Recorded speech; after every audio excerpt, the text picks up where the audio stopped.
ആയുർവേദം വൈകിയതാണോ? നമ്മൾക്ക് O P ഡിയിൽ വരുന്ന പേഷ്യൻസിൻ്റെ അടുത്ത് നിന്ന് ഏറ്റവും കൂടുതൽ കോമൺ ആയിട്ട് കേൾക്കുന്ന ഒരു കാര്യമാണത്. ആയുർവേദം ഒരുപാട് സമയമെടുക്കും, അസുഖം വന്നു കഴിഞ്ഞാൽ അതൊന്ന് ഭേദമായി കിട്ടാൻ. അലോപ്പതിയിൽ പെട്ടെന്ന് മാറുന്നതാണ്. ബാക്കിയുള്ള സിസ്റ്റം ഓഫ് മെഡിസിൻസിൻ്റെ കാര്യങ്ങളൊക്കെ നമ്മളിങ്ങനെ കമ്പയർ ചെയ്ത് പറയുന്നത് നമ്മൾ ഒരുപാട് അത് കേൾക്കാറുണ്ട്. പിന്നെ നമ്മൾ മെയിൻലി ഫോക്കസ് ചെയ്യുന്നത് ആയുർവേദം വൈകിയതാണോ, ആയുർവേദത്തിന് റിസൾട്ട് കിട്ടാൻ ഒരുപാട് സമയം എടുക്കുമോ എന്നുള്ള ഈ ഒരു ടോപ്പിക്കിലാണ്. So here we are back with another discussion series. I'm Dr. Gayatri, physician Changamalli Remedium. We have Dr. Shani Nabil with us. She's the senior physician Changamalli Vaidyavan. So doctor, ആയുർവേദത്തിൽ result വളരെ വൈകിയാണോ നമുക്ക് എപ്പോഴും കിട്ടാറ്? എന്താണ് ഡോക്ടറുടെ opinion? ശരിക്കും അതൊരു തെറ്റിദ്ധാരണയാണ്. ആയുർവേദത്തിൽ പല കേസുകളിലും വളരെ പെട്ടെന്ന് റിസൾട്ട് നമ്മൾ കാണാറുണ്ട്. പിന്നെ ഇപ്പോൾ ആളുകൾക്ക് കൂടുതൽ പരിചയം പെയിൻ കില്ലറുകൾ കഴിച്ചിട്ടും 10-20 മിനിറ്റ് കൊണ്ട് റിലീഫ് കിട്ടുന്ന രീതിയിലുള്ള മരുന്നുകൾ കഴിച്ചിട്ടാണ് ആളുകൾക്ക് പരിചയം. പിന്നെ ആയുർവേദത്തിൽ എമർജൻസി കെയർ ഇല്ല എന്നുള്ളത് ഒരു കാര്യം തന്നെയാണ്. നമ്മളിപ്പോൾ എമർജൻസി കെയറിൻ്റെ ആവശ്യം വരുമ്പോൾ നമ്മൾ അലോപ്പതിനെ തന്നെയാണ് ഡിപ്പെൻഡ് ചെയ്യുന്നത്. അങ്ങനെ തന്നെയാണ് ഇപ്പോൾ നമുക്ക് ഒരുപാട് ക്യാൻസർ പേഷ്യൻസ് ഒക്കെ ഉള്ളതല്ല നമ്മൾ ഹോസ്പിറ്റലിൽ. അപ്പോൾ ബ്ലഡ് ട്രാൻസ്ഫ്യൂസ് ചെയ്യാനും അല്ലെങ്കിൽ എന്തെങ്കിലും എമർജൻസി വരുമ്പോൾ നമ്മൾ അലോപ്പതി തന്നെയാണ് ഡിപ്പെൻഡ് ചെയ്യുന്നത്. എന്ന് കരുതി ആയുർവേദം സ്ലോ ആണെന്ന് നമുക്ക് പറയാൻ പറ്റില്ല. ഇപ്പോൾ പല കേസിലും പെട്ടെന്ന് തന്നെ റിസൾട്ട് കാണാറുന്നതാണ് നമുക്ക്. ഡോക്ടർ ഇപ്പോൾ പറഞ്ഞതുപോലെ തന്നെ ഇപ്പൊ ആൾക്കാർ ഭയങ്കരമായിട്ട് കൺഫ്യൂസ്ഡ് ആയിട്ടുള്ള ഒരു ടോപ്പിക്കാണിത്. നമ്മളിപ്പം വൈകിയല്ല എന്ന് പറഞ്ഞ് സമർത്ഥിക്കാൻ ശ്രമിച്ചു കഴിഞ്ഞാലും അവർ കൺവിൻസ്ഡ് ആവാൻ ഒരു വഴിയില്ല. അപ്പൊ അതുകൊണ്ട് തന്നെ നമുക്ക് ഇപ്പൊ നമ്മളുടെ ഒരു കേസസ് എടുക്കുകയാണെങ്കിൽ നമുക്കൊരു എക്സാമ്പിൾ എന്നുള്ള രീതിയിൽ എന്തൊക്കെ കേസസ് വെച്ച് പറയാൻ പറ്റും? അത് ഡോക്ടർ അത് പറഞ്ഞതുകൊണ്ട് തന്നെ ഞാൻ പറയാം. ഇപ്പം നമ്മൾ ഒ പിയിൽ വരുന്ന കേസസുകൾ ഇപ്പം നടുവേദന ആവാം. പിന്നെ ഒരു എക്സാമ്പിൾ പോലെ പറയുന്ന നടുവേദനയ്ക്ക് വന്നൊരു പേഷ്യൻറ്റ് നമ്മളടുത്ത് വന്നിട്ട് എത്ര ട്രീറ്റ്മെൻറ്റ് എടുക്കണമെന്ന് ചോദിക്കുമ്പോൾ നമ്മൾ പറയും ചിലപ്പം 2 വീക്സ് മെഡിസിൻ കഴിച്ചിട്ട് ചിലപ്പോൾ അഡ്മിഷൻ എടുക്കണം. അഡ്മിഷൻ എടുത്തു കഴിഞ്ഞാൽ ഇയർലി ഫോളോ അപ്പ് ഉണ്ട്. പിന്നെ ഇത്ര ഡ്യൂറേഷൻ ട്രീറ്റ്മെൻറ്റ് ചെയ്യണം എന്നൊക്കെ പറയും.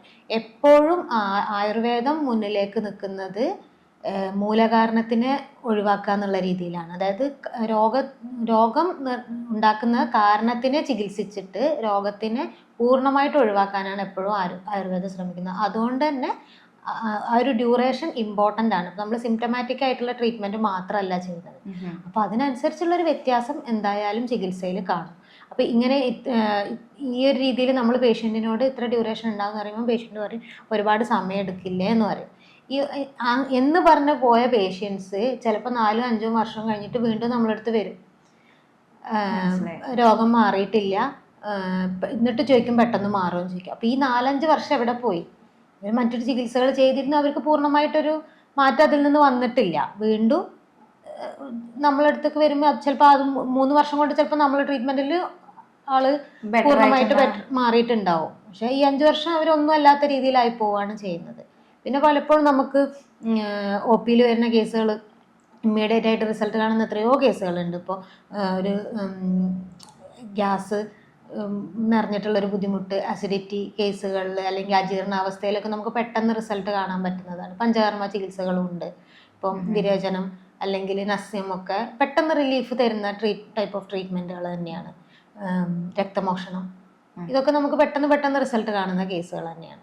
ഇപ്പൊ ഡോക്ടർ ക്യാൻസർ എന്ന് പറഞ്ഞൊരു ഫീൽഡിൽ നമ്മൾ രണ്ടുപേരും അതിൽ തന്നെ നിന്ന് പ്രവർത്തിക്കുന്ന 2 വ്യക്തികളായതുകൊണ്ട് തന്നെ ഞാൻ ചോദിക്കുകയാണ്, ക്യാൻസർ കേസസിൽ നമുക്കൊരു റിസൾട്ട് വൈകിയാണോ എന്നുള്ളൊരു രീതിയിൽ നമ്മളോട് ഒരു ക്വസ്റ്റ്യൻ വന്നു കഴിഞ്ഞാൽ നമുക്ക് എങ്ങനെയാണ് പറയാൻ പറ്റുക?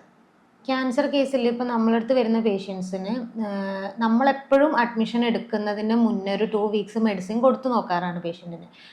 അവർക്ക് എന്തെങ്കിലും ഒരു സിംറ്റമാറ്റിക് റിലീഫ് എങ്കിലും തോന്നിക്കഴിഞ്ഞാലാണ് നമ്മൾ അഡ്മിഷൻ എടുക്കുകയുള്ളൂ. കേസ് ബെറ്റർ ആണെന്ന് തോന്നുമ്പോഴാണ് നമ്മൾ അഡ്മിഷൻ എടുക്കുന്നത്.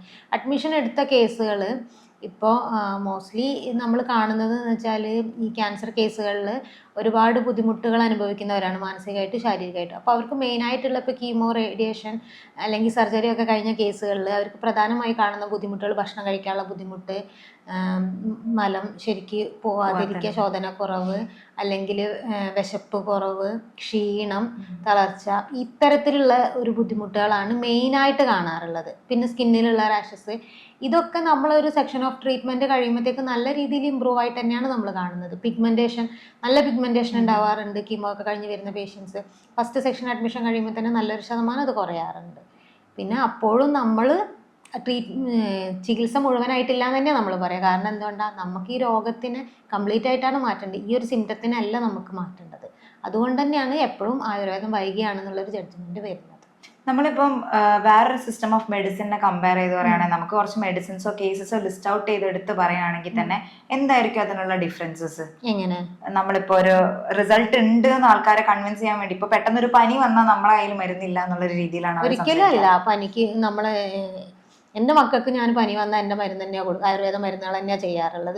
എൻ്റെ വീട്ടിൽ എല്ലാവരും ആയുർവേദ മരുന്നുകൾ തന്നെയാണ് കഴിക്കാറുള്ളത്. അലോപ്പതി തന്നെ കഴിക്കണം എന്നില്ല മരുന്ന് അസുഖം മാറാൻ വേണ്ടിയിട്ട്. പക്ഷെ അതൊരു കൺസെപ്റ്റാണ് ശരിക്കും, തെറ്റിദ്ധാരണയാണ് ശരിക്കും. ഇപ്പോൾ വേദനകൾക്ക് നമ്മൾ പെയിൻ കില്ലറായിട്ടല്ല മെഡിസിൻ കൊടുക്കുന്നത്, പക്ഷെ ആ രോഗം കുറയുന്നതിനനുസരിച്ച് വേദനകൾ കുറയുക ചെയ്യുന്നത്. ഇപ്പോൾ ക്യാൻസർ കേസുകൾ തന്നെ നമ്മൾ പെയിൻ കില്ലർ ഇല്ലാണ്ട് മാനേജ് ചെയ്യുന്നുണ്ട് പെയിൻ. കാരണം രോഗം കുറയണതിനനുസരിച്ച് അവർക്ക് വേദന കുറയും, അപ്പോൾ അവർക്ക് ആശ്വാസം കിട്ടും. അതായത് ഇപ്പൊ നമുക്ക് വളരെ ആൾക്കാർക്ക് അറിയാത്തൊരു കാര്യം കൂടിയാണ്, അനാൽജസിക് എഫക്റ്റ് ഉള്ള എത്രയോ മെഡിസിൻസും ആയുർവേദ മെഡിസിൻസിൽ ഉണ്ട്. ഇപ്പൊ പേറ്റന്റും കൂടെ കുറെ വരുന്നത് കൊണ്ട് നമുക്ക് ശല്ലകി പോലുള്ള ഹെർബ്സും കാര്യങ്ങളൊക്കെ കൃത്യമായിട്ട് ഇമ്മീഡിയറ്റ് നമ്മളൊരു അലോപ്പതി പെയിൻ കില്ലർ കഴിക്കുന്ന ഒരു ആക്ഷൻ ആവില്ല അതിനുണ്ടാവുക. അതെ, ആ ഒരു ഡിഫറൻസ് ആണ്. ഇപ്പൊ സ്ലീപ്പിംഗ് പിൽസ് ആണെങ്കിലും അങ്ങനെ തന്നെ നമുക്ക് ഇമ്മീഡിയറ്റ് ആയിട്ട് ഉറങ്ങുന്ന രീതിയിലുള്ള മെഡിസിൻസ് അല്ല നമ്മൾ കൊടുക്കുക. ആ ഒരു സിസ്റ്റം ക്ലിയർ ചെയ്തിട്ട് രോഗം ശമിപ്പിക്കുന്ന രീതിയിലുള്ള ചികിത്സയാണ് നമ്മൾ ചെയ്തു വരുന്നത്. സോ എനിക്ക് തോന്നുന്നു ഈ ഡിസ്കഷൻസിലൂടെ തന്നെ നിങ്ങൾക്ക് വളരെ ഒരു ക്ലാരിറ്റി ഉണ്ടാവുമായിരിക്കും എന്തുകൊണ്ടാണ് ആയുർവേദത്തിൽ വൈകിയാണ് ഫലം ലഭിക്കുന്നത് എന്നുള്ള ഒരു കൺവിൻസിങ് ആയിട്ടുള്ള ഒരു ഫാക്ടർ ആണെന്നുള്ളത്. കാരണം ഇവിടെ എപ്പോഴും നമ്മൾ ചികിത്സിക്കുന്നത് അതിന്റെ റൂട്ട് കോസിന് അല്ലെങ്കിൽ അതിന്റെ മൂല കാരണത്തിന് തന്നെയാണ്. അപ്പൊ നമ്മൾ ഒരിക്കലും ഒരു സിംറ്റമാറ്റിക് ആയിട്ടുള്ള ഒരു റിലീഫ് എന്നുള്ള രീതിയിലല്ല നമ്മളെ ട്രീറ്റ്മെന്റ് പ്രോട്ടോകോൾ പോകുന്നത്. സോ ഇഫ് അറ്റ് ഓൾ നമ്മളത് ലേറ്റ് ആണെന്നുള്ളൊരു വരികയാണെങ്കിൽ തന്നെ അതിന്റെ മെയിൻ സംഭവം ഇതാണെന്നുള്ളതാണ് വ്യക്തത നിങ്ങൾക്ക് കിട്ടിയിട്ടുണ്ടാവുമെന്ന് വിചാരിക്കുന്നു. And thank you so much for the wonderful session, Doctor.